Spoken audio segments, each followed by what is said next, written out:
Black Americans getting 40 acres and a mule after elections. We've all heard the phrase, but what if we told you that the 40 acres and a mule order could be used today? Here is something Trump said the other day. Them to do whatever the hell they want. You gotta pay. You gotta pay your bills. Well, what about the bills America owes to black people? Black families have had their land stolen through these taxes and racist domain policies, but no other government promise has had a more devastating effect than the 40 acres and a mule. As the Civil War was coming to an end in 1865, the U.S. government promised recently freed black folks that they could turn their life around. They would get 40 acres and a mule. They could have used this land to feed their families, work on it, and pass it on from generation to generation. The products they would have sold from it could help educate their children and create generational wealth. But then, black people were faced with a harsh reality. The 40-acre policy would never see the light of day. There was no way it was shot down by Democrats. Slave owners and pro-union Southerners would let something so radical change the face of America forever. So they got rid of the threat. They assassinated Lincoln and created a hell on earth for the black community. Why? Well, if the policy grew roots, it would have ignited a fire across all of U.S. soil, putting black people at the forefront of the economy. It's simple, really. Ever heard the saying, give a man a fish and you feed him for a day. Teach a man to fish and you feed him for a lifetime. Yeah, well, if people got the land they were owed, they could have become self-sufficient. Self-sufficiency is dangerous, but it was more than that. Black people were tired of the way white folks treated them, so they wanted to create a state of only blacks, governed by blacks, and farmed by blacks. Who do you think was the best farmer, worker, and builder? Black people, of course. They never had the chance to live a normal life, except to work day and night. Their skills were impeccable. Work to survive, survive to work, over and over again. When I was a little girl in slave days, I always had something to do every day. Every day. If blacks were allowed to create what effectively would be an ethno-state, they would have gained the upper hand in terms of economy. Of course, the white supremacists wouldn't let that happen. But what if we told you that this exact order would be worth at least $6.4 trillion today? Slavery made America wealthy, and racist policies have been blocking black people from building wealth for years. Its impact can still be felt today. Farmers and other black landowners have repeatedly been targeted to have their property taken.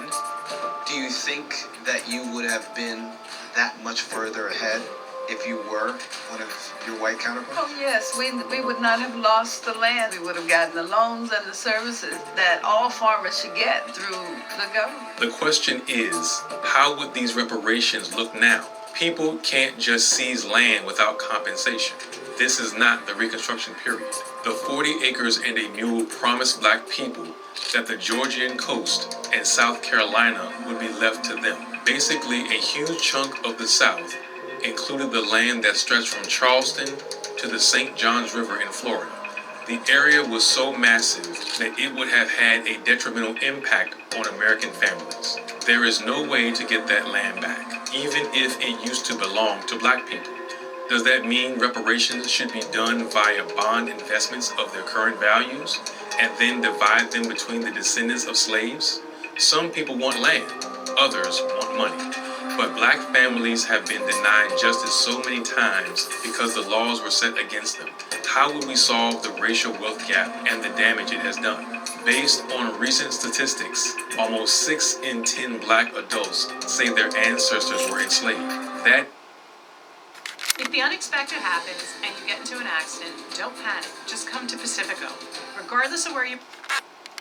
Almost 6 in 10 black adults say their ancestors were enslaved. That is 57% of the population. Roughly 4 in 10 said their ancestors were enslaved in the United States.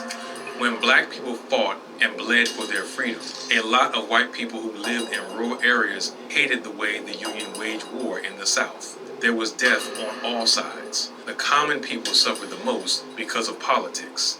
Politics is poisonous. It creates a vicious cycle of hatred, anger, and resentment. It divides people. It makes them bitter and cynical.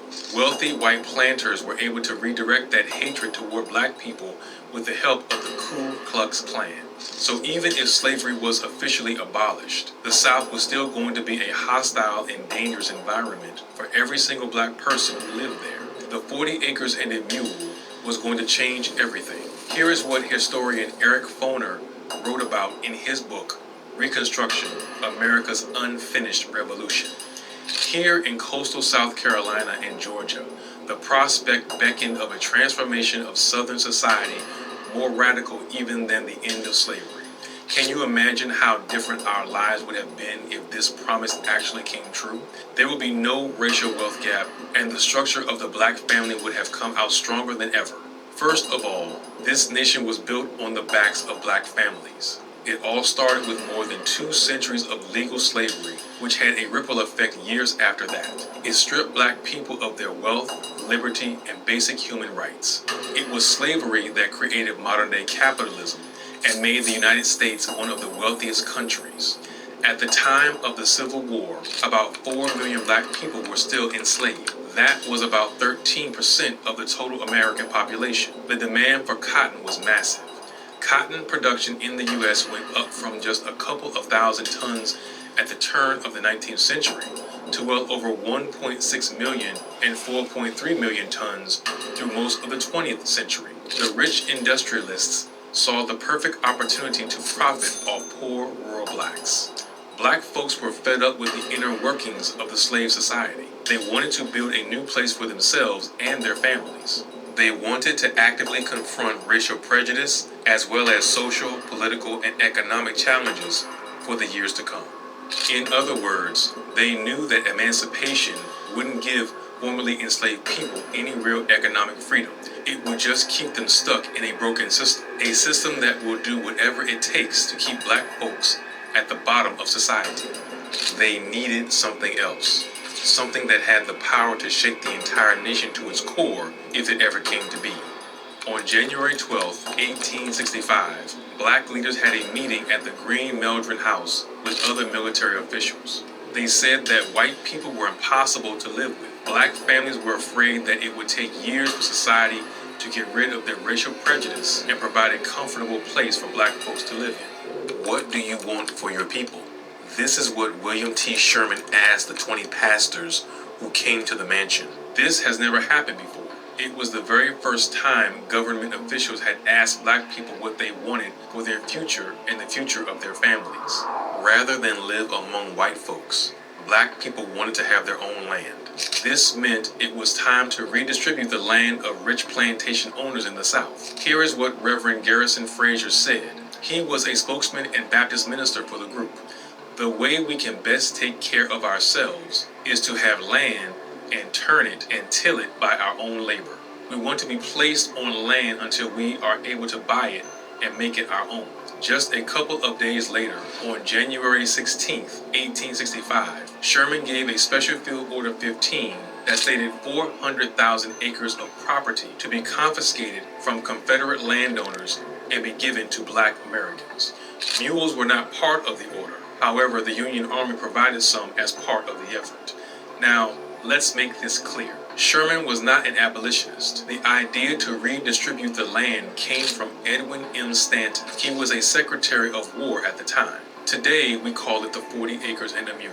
But have you read the order itself? That's where things get interesting.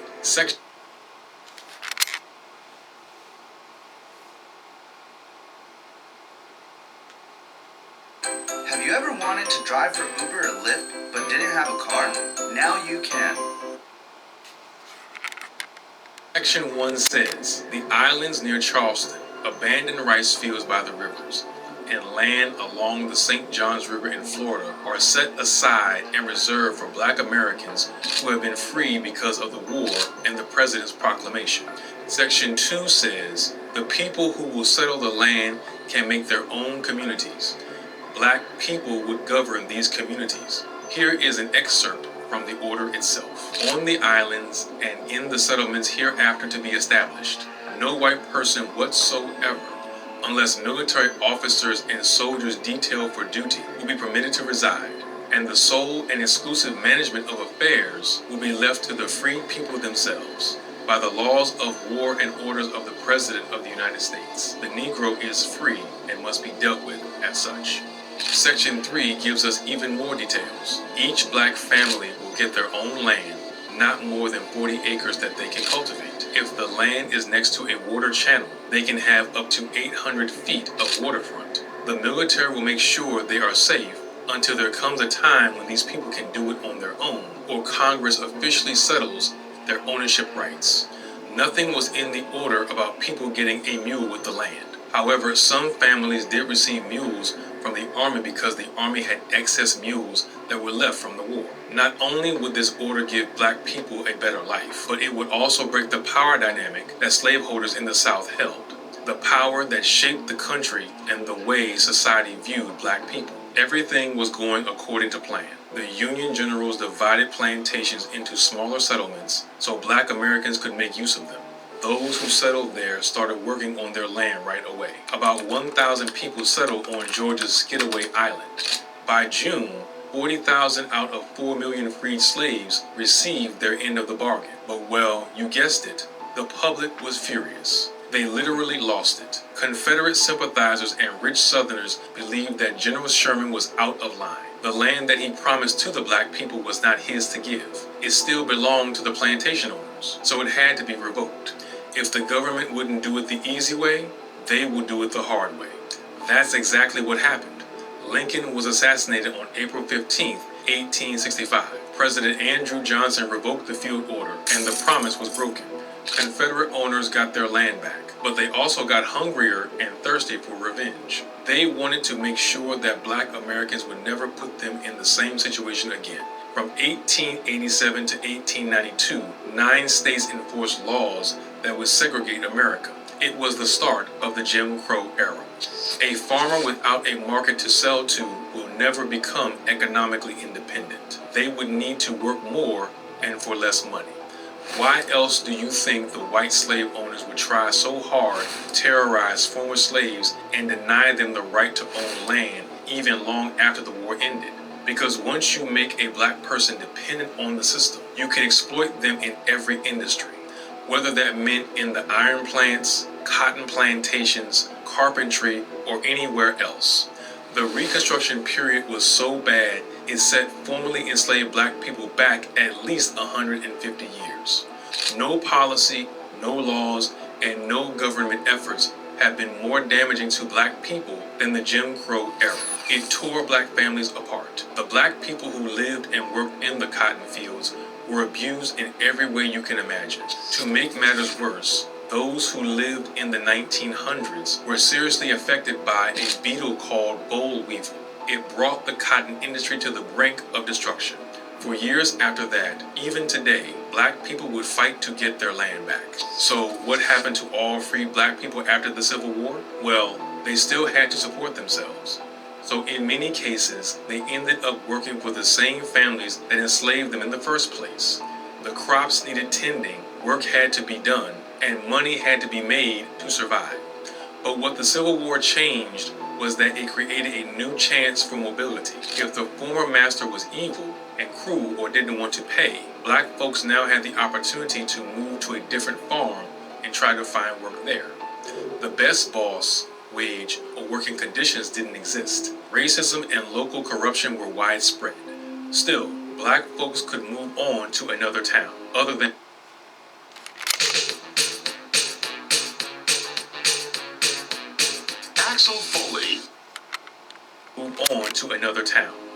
farming.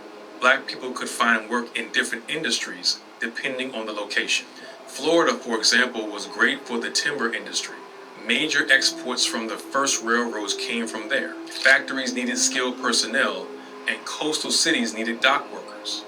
There were factories all across the South and the North. From the 1910s until the 1970s, many black folks moved to the North. They wanted to get better jobs and live better lives. The North, in that sense, gave them some comfort. It wasn't paradise, but it was much better than the South. With the Industrial Revolution, people were also eager to learn. Education gave them hope for the future and the possibility of better income. It allowed them to gain political power. It helped them to think for themselves and establish their own institutions. But the boot of oppression was so strong that it took decades for black folks to get treated like normal people instead of being seen as second-class citizens. White racists burned down their schools and tormented and vandalized their homes. Lynchings were common. Beatings were common. Every possible horror you can imagine was common. The KKK would just come up to your house and set it on fire and kill people in the middle of the square because there were no consequences. This kind of ideology made it incredibly difficult, almost impossible, for black people to own land. And despite all of that, black folks still didn't back down. Oh no, they came back stronger than ever. Records from 1910 show that more black Americans became landowners in the history of the U.S. About 210,000 black people own more than 14 million acres of land. The peak of black farmland ownership happened in 1910, when black folks owned 16 to 19 million acres of land. But this figure has gone down to less than 3 million acres today. In fact, black farmers make up little over 1% of all U.S. farmers. So, what the hell happened? Here is how the Federation of Southern Cooperatives explains the whole thing. The causes of underutilization and loss of rural black land are numerous and complex, but none is more notable than heirs property. The United States Department of Agriculture called the heirs property the #1 cause of black involuntary land loss. Heirs property is formed when the person who owns the land dies without a will or any type of estate planning. The will, as you already know, is made while the owner is still alive. The thing is, most, if not all, first-generation black landowners couldn't get proper legal help. They just got the chance to buy their own land, so they had no idea how to deal with actual legal disputes. When there is no will, the land gets passed down to the heirs. Over the years, it becomes more and more difficult to prove who really owns the property, especially when the name of the original owner is still on that paper and that person is long gone. To resolve the ownership issue, black people had to pay thousands of dollars and waste years of their lives. They had to track down their family tree, do land surveys, and find many other documents. To get over this, they had to hire a lawyer. If they were lucky enough to get a good lawyer who would defend a black man or a woman, they still had to spend an absurd amount of money. It was a kind of money that people didn't have. Not to even mention, it was hard to find lawyers who specialized in property cases. That's where the Federation of Southern Cooperatives came into play. Sometimes a piece of land can end up with a bunch of owners. And as time goes on, this number increases. Because every owner has a share of the land, it's hard to get everyone to agree on what to do with the land. For example, some people like to sell it and move elsewhere. They hate living in the South and want to move up north, but they need the money to do so. Others want to keep it so they can work on it. Their fathers worked so hard to get the land, so there was no way they would sell it. In many cases, heirs don't want to divide the land. Dividing it would earn them no real value and offer little space for farming. But developers saw something else. They saw an opportunity. What do you think happens when you make a deal with someone who knows the law a million times better than you do? These developers would find loopholes and exploit every possible situation. That is what happened to the black community. Developers purchased the interest of one heir and would then force land sales in court. To decrease this kind of exploitation, 18 states passed the Uniform Partition of Heirs Property Act, but it was already too late. When heirs property owners wanted to farm the land, they faced serious obstacles time and time again. Black families were excluded from USDA programs because of racism. The system was just built that way. At the very same time that America refused to give the Negro any land, through an act of Congress, our government was giving away millions of acres of land. If you needed to get help from the USDA, you needed something called a farm number. Now, for this farm number, you had to have control of land or proof of ownership. These were two things that black people usually didn't have. So black families lost much of what they'd earned and were once again back to square one. Just think about it. Why is it that every time black people succeed in something, they have to take 10 steps backward? That initial meeting at the Green Meldrum House completely changed how white people saw black leaders. It was obvious that these black folks posed a threat. They were intelligent, articulate, calculating, and able to change society in a way white supremacists never thought possible. If they could create such a radical public policy initiative, what would they do next? The interesting thing is a lot of what the civil rights movement has been fighting for has paid off. The Federation of Southern Cooperatives worked hard to fix the problems that came from heirs' property. More than a century and a half later, on December 20th, the 2018 Farm Bill was passed. This bill allowed Americans with authorized alternative documents to get a farm number. This would help them qualify for USDA assistance programs. It was designed to help families build wealth over time. But there is more. On June 19th, 2019, a historic hearing took place in honor of the 40 acres and a mule. I want to be clear. It's not just about a check. Correct. When I think of about some African American women who are languishing in nursing homes with no money, no wealth. No, let's cut a check. The hearing on H.R. 40 would create the foundation for a commission dedicated to studying the concepts of reparations for black people in America during the time of slavery and the Jim Crow era. Those niggas ain't fighting for it, The U.S. though. government also issued a formal apology, which is something people have been looking forward to for a very long time. 2 years later, So in if you July apologize, you're 2021, admitting. USDA declared that the heirs property relending program would offer What the hell Biden talking about? He still ain't passed the goddamn bill. Let me see. USDA declared that the heirs property relending program would offer $67 million for loans. The loans would come in handy for those who couldn't afford their succession plans or consolidation. So you still got to pay the money interests. back. The goal is simple: fix land problems that have kept some landowners and producers from being able to make full use of the USDA benefits. This is a step in the right direction, but a long way from getting black people out of poverty. The racial wealth gap is still going strong.